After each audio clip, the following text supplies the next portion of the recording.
ایک دن حضرت خدیجہ رضی اللہ تعالی عنہا نے حضور صلی اللہ علیہ وسلم سے کہا، یا رسول اللہ، جب بھی حضرت جبرائیل علیہ السلام آپ کی خدمت میں حاضر ہوں تو مجھے بھی ضرور دکھانا۔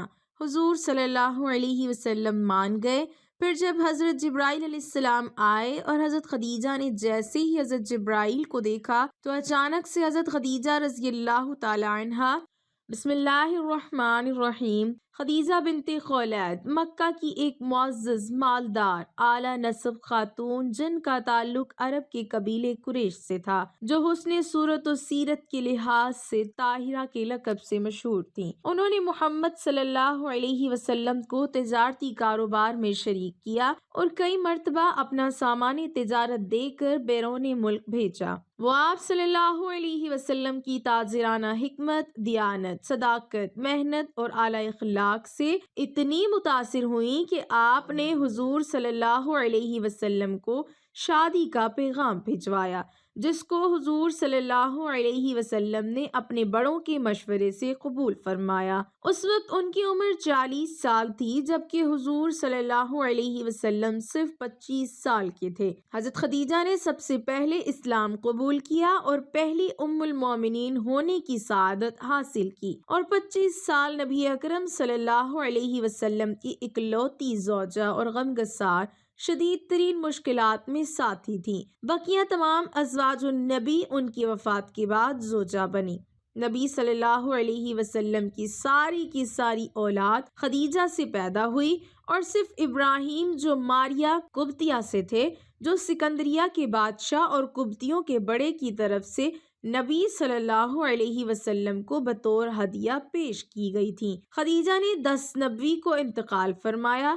نکاح کے 15 برس کے بعد جب محمد صلی اللہ علیہ وسلم پیغمبر ہوئے اور فرائض نبوت کو ادا کرنا چاہا تو سب سے پہلے حضرت خدیجہ کو یہ پیغام سنایا۔ وہ سننے سے پہلے مومن تھی، کیونکہ ان سے زیادہ آپ صلی اللہ علیہ وسلم کے صدق کے دعویٰ کا کوئی شخص فیصلہ نہیں کر سکتا تھا۔ حضرت خدیجہ نے صرف نبوت کی تصدیق ہی نہیں کی، بلکہ آغاز اسلام میں محمد صلی اللہ علیہ وسلم کی سب سے بڑی معین و مددگار ثابت ہوئی۔ محمد صلی اللہ علیہ وسلم کو جو چند سال تک کفار مکہ اذیت دیتے ہوئے ہچکچاتے تھے، اس میں بڑی حد تک حضرت خدیجہ کا اثر کام کر رہا تھا۔ اوپر گزر چکا ہے کہ آغاز نبوت میں جب حضرت محمد صلی اللہ علیہ وسلم کی زبان سے یہ الفاظ نکلے کہ مجھ کو ڈر ہے، تو انہوں نے کہا، آپ متردد نہ ہوں، خدا آپ کا ساتھ نہ چھوڑے گا۔ دعوت اسلام کے سلسلے میں جب مشرکین نے آپ کو طرح طرح کی اذیتیں پہنچائیں تو حضرت خدیجہ نے آپ کو تسلی اور تشویق دی۔ سرزمین عرب کی سب سے امیر اور باوقار خاتون آرام فرما رہی تھی، خواب میں ایک روح پرور نظارہ دیکھتی ہیں کہ آسمان سے آفتاب ان کے گھر کے آنگن میں اتر آیا ہے۔ اس کے نور سے گھر روشن ہے۔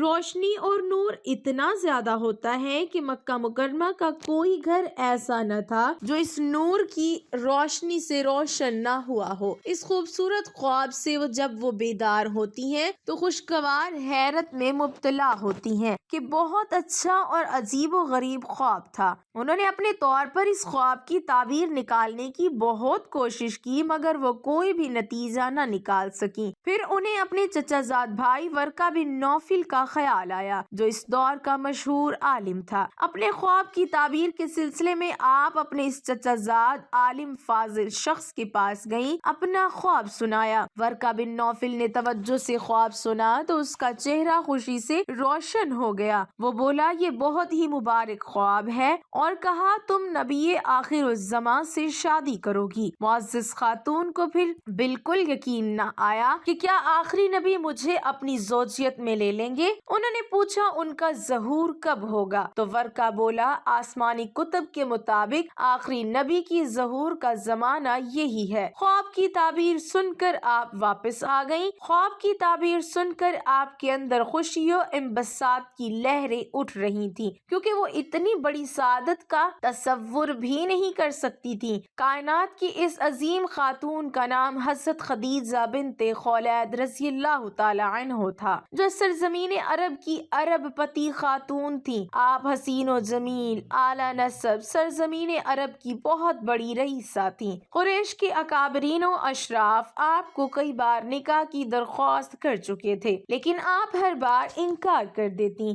آپ کی ولادت 15 سال قبل عام الفیل قبیلہ بنو اسد میں ہوئی، جو قریش کی ایک نہایت معزز شاخ تھی۔ ان کے والد خالد بن اسد عرب کے امیر ترین انسانوں میں سے ایک تھے۔ انہی دنوں میں جنگ حرب الفجار شروع ہوئی۔ اس جنگ میں حضرت خدیجہ رضی اللہ تعالی عنہا کے والد شریک ہوئے اور داعیِ اجل کو لبیک کہا، جہاں سے رخصت ہو گئے۔ خاندانی پیشہ تجارت تھا۔ باپ کے مرنے کے بعد حضرت خدیجہ رضی اللہ تعالی عنہا نے کاروبار میں دلچسپی لینی شروع کر دی۔ ان دنوں حضرت محمد بن عبداللہ صلی اللہ علیہ وسلم کے پاکیزہ اخلاق کی گواہی مکہ کی ہر گلی و کوچہ دے رہا تھا۔ آپ صلی اللہ علیہ وسلم کو امین کے لقب سے پکارا جاتا۔ حضرت خدیجہ کی عقیدت نواز نگاہیں بھی کسی ایسے ہی اعلیٰ فرد مقدس کی جستجو میں تھیں۔ بسد ادب سامان تجارت ملک شام لے جانے کے لیے درخواست کی۔ آپ صلی اللہ علیہ وسلم کے چچا ابو طالب کے ذریعے معاملہ طے پایا گیا۔ حضرت خدیجہ رضی اللہ تعالی عنہا کا غلام میسرہ ساتھ بھیجا۔ اس تجارت سے پہلے کی نسبت 2 گنا منافع ہوا۔ واپسی پر غلام میسرہ کے کہنے پر نبی کریم صلی اللہ علیہ وسلم حضرت خدیجہ کو ملنے گئے تاکہ نفع کے بارے میں بتا سکیں۔ ظہر کا وقت تھا۔ حضرت خدیجہ رضی اللہ تعالی عنہا دوسری عورتوں کے ہمراہ بالا خانے میں بیٹھی تھیں۔ دیکھا کہ حضرت محمد بن عبداللہ صلی اللہ علیہ وسلم اپنے اونٹ پر تشریف لا رہے ہیں اور 2 فرشتے ادھر ادھر سایہ کیے ہوئے ہیں۔ یہ محصور کن منظر دیکھ کر حضرت خدیجہ رضی اللہ تعالی عنہا حیران رہ گئیں۔ آپ کے ساتھ ہی عورتیں بھی حیران تھیں کہ اس چلچلاتی دھوپ میں سوائے آپ صلی اللہ علیہ وسلم کے اوپر سایہ کے اور کہیں نہیں تھا۔ جب آپ صلی اللہ علیہ وسلم آئے تو حضرت خدیجہ رضی اللہ تعالی عنہا نے دروازے پر استقبال کیا اور خوش آمدید کہا تو نبی کریم صلی اللہ علیہ وسلم نے سفر شام اور تجارتی منافع سے متعلق گفتگو کی۔ حضرت خدیجہ رضی اللہ تعالی عنہا آپ صلی اللہ علیہ وسلم کی ایمانداری اور اخلاق سے بہت متاثر ہوئیں اور طے شدہ منافع سے 2 گنا منافع آپ صلی اللہ علیہ وسلم کو پیش کیا۔ جب میسرہ آیا تو حضرت خدیجہ رضی اللہ تعالی عنہا نے بڑی حیرانگی سے کہا کہ محمد بن عبداللہ صلی اللہ علیہ وسلم کے اوپر سایہ تھا تو وہ بولا، میں نے شام کے سفر میں بہت کچھ دیکھا اور سنا۔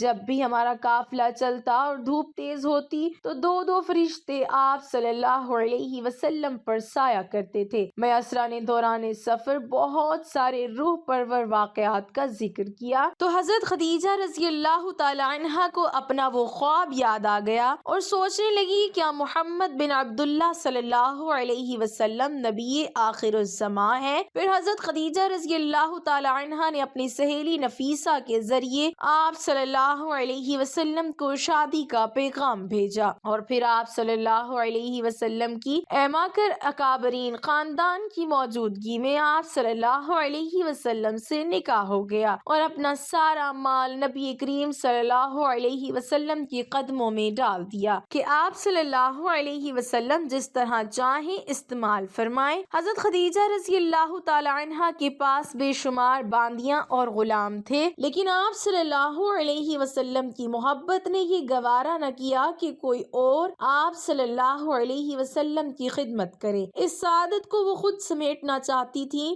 آپ صلی اللہ علیہ وسلم کا سارا کام وہ خود کرتی۔ امارت کا مزاج دوسروں سے خدمت و ادب کروانا اور دوسروں سے ایثار و قربانی طلب کرنا، لیکن جب کسی سے دلی محبت ہو جائے تو معاملہ الٹ ہو جاتا ہے۔ اور جب حضور نبی کریم صلی اللہ علیہ وسلم نے نزول وحی کے بارے میں اپنی محبوب زوجہ محترمہ کو بتایا تو انہوں نے کہا، بے شک آپ صلی اللہ علیہ وسلم سچ کہتے ہیں، اور جب اعلان نبوت فرمایا تو آپ فوراً ایمان لے آئیں۔ ایک مرتبہ حضرت خدیجہ الکبریٰ رضی اللہ تعالی عنہا نبی کریم صلی اللہ علیہ وسلم سے عرض گزار ہوئیں، یا رسول اللہ صلی اللہ علیہ وسلم، جب حضرت جبرائیل علیہ السلام آپ کی خدمت میں حاضر ہوں تو مجھے بھی دکھائیے گا۔ چنانچہ جب حضرت جبرائیل علیہ السلام آئے، حضور اکرم صلی اللہ علیہ وسلم نے فرمایا خدیجہ ادھر آؤ اور میری دائیں ران کے قریب بیٹھ کر دیکھ لیجئے۔ چنانچہ انہوں نے ایسا ہی کیا۔ آپ نے دریافت کیا تم جبرائیل علیہ السلام کو دیکھ رہی ہو؟ عرض کیا ہاں۔ پھر آپ نے کہا بائیں طرف دیکھو اور پھر سامنے کی طرف سے دکھایا۔ حضرت خدیجہ الکبریٰ رضی اللہ تعالی عنہا نے حضرت جبرائیل علیہ السلام کو دیکھتے ہی عرض کیا یا رسول اللہ صلی اللہ علیہ وسلم یہ واقعی حضرت جبرائیل علیہ السلام ہے، شیطان ایسی صورت اختیار نہیں کر سکتا۔ پھر حضرت خدیجہ رضی اللہ تعالی عنہا اپنے چچا زاد بھائی ورقہ بن نوفل کے پاس گئیں، ان سے آپ کی تمام کیفیات بیان کی۔ وہ بولے خدائے قدوس کی قسم جس کے قبضہ قدرت میں میری جان ہے، بخدا اگر تم ان باتوں میں سچی ہو تو سمجھ لو یہ وہی ناموس اکبر آئے تھے جو حضرت موسیٰ علیہ السلام کے پاس آیا کرتے تھے۔ پھر ورقہ بن نوفل آپ صلی اللہ علیہ وسلم کی خدمت میں حاضر ہوئے اور آپ صلی اللہ علیہ وسلم کے سر اقدس کو چوم لیا۔ اعلان نبوت کے 7ویں سال 790 میں کفار مکہ نے جب دیکھا کہ روز بروز مسلمانوں کی تعداد بڑھتی جا رہی ہے اور حضرت امیر حمزہ اور حضرت عمر فاروق رضی اللہ تعالی عنہما جیسے بہادر آنے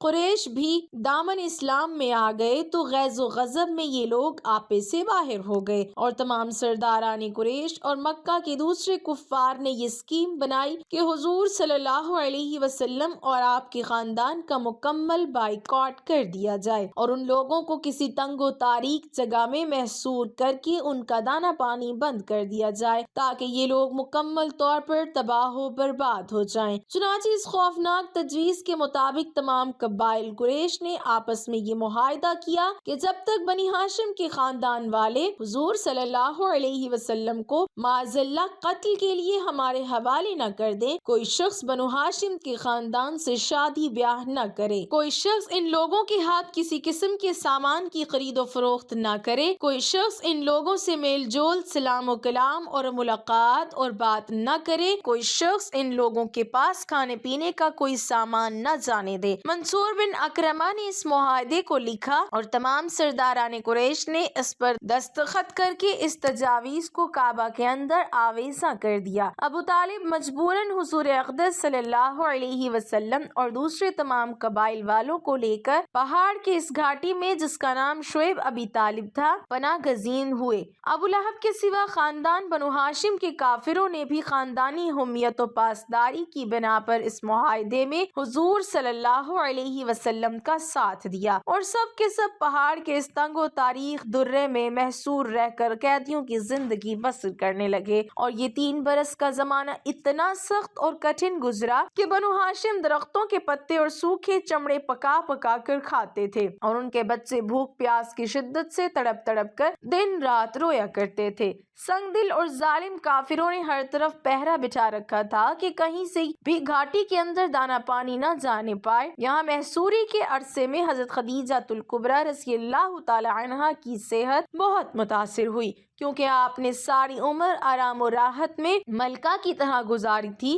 یہاں کی مشکلات نازک جسم برداشت نہ کر سکا، شدید بیمار پڑ گئیں۔ پیارے آقا صلی اللہ علیہ وسلم نے علاج دلجوئی میں کوئی کسر نہ اٹھا رکھی تھی، مگر وقت معین آ گیا تھا۔ رمضان المبارک 10 میں آپ صلی اللہ علیہ وسلم کی محبوب زوجہ محترمہ نے اس دنیا سے منہ موڑ لیا اور اپنے رحیم کریم شوہر اور امام الانبیاء صلی اللہ علیہ وسلم کے سامنے دم توڑ دیا۔ اس وقت حضرت خدیجہ الکبریٰ رضی اللہ تعالی عنہا کی عمر 65 سال تھی۔ حضور صلی اللہ علیہ وسلم نے اس سال کو عام الحزن یعنی غم کا سال قرار دیا۔ نبی کریم صلی اللہ علیہ وسلم اپنی محبوب بیوی کو قبر مبارک میں اتارنے کے لیے خود قبر میں اترے اور اپنے ہاتھوں سے اپنے غم گزار اور محبوب بیوی کو سپرد خاک کیا۔ اللہ تعالی ہمیں دین کی مکمل سمجھ نصیب فرمائے اور ہمارا خاتمہ ایمان پر فرمائے، آمین۔ ناظرین کمنٹ باکس میں اللہ تعالی کے 99 ناموں میں سے ایک نام ضرور ٹائپ کریں۔